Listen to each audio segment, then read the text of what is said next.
Halo YouTube, di video ini saya mau menjelaskan tentang detail perbedaan dari ChatGPT 4o sama ChatGPT 5. Beberapa hari yang lalu, ChatGPT udah merilis ChatGPT 5.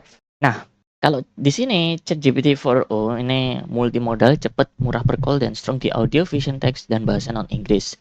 Nah, sedangkan ChatGPT 5, dia fokus ke reasoning lebih dalam, varian mini atau nano, mode thinking untuk riset panjang, kapabilitas expert level di banyak domain, dan nampak lebih formal dan dapat menuai kritik soal akurasi atau nuansa.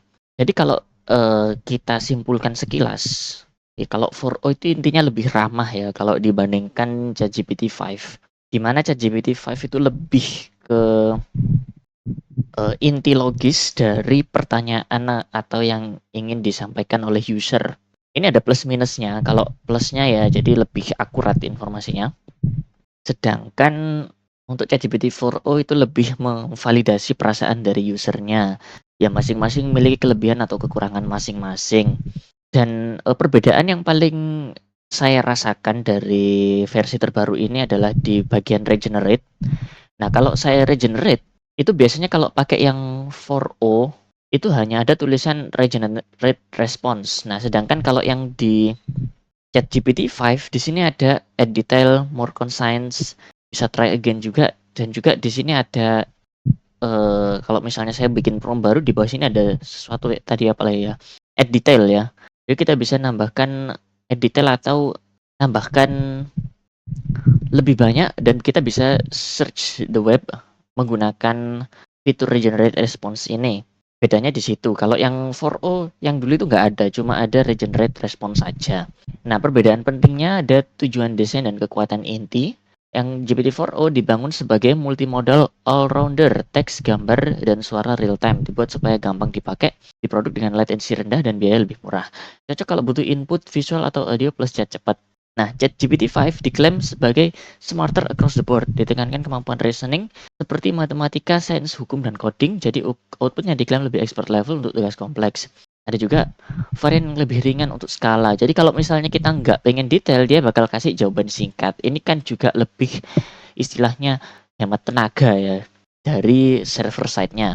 Setelah itu ada metode penggunaan dan pengalaman pengguna. GPT-5 memperkenalkan metode kayak fast, auto thinking, atau thinking mini.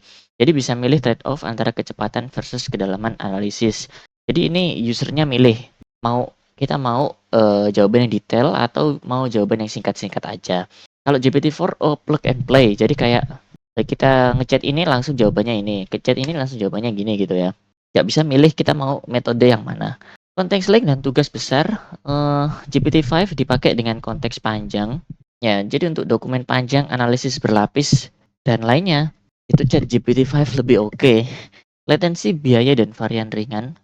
GPT-4o difokusin ke kecepatan dan efisiensi biaya, jadi lebih murah 50% kurang lebih dibanding beberapa model lama.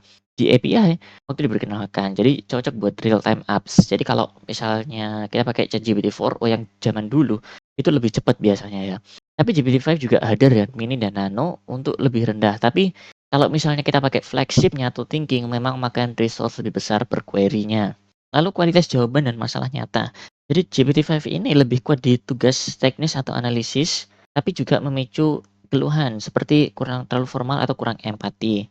Ya karena kita manusia kan kita butuh koneksi ya, tapi ChatGPT 5 itu sangat sangat logis ya.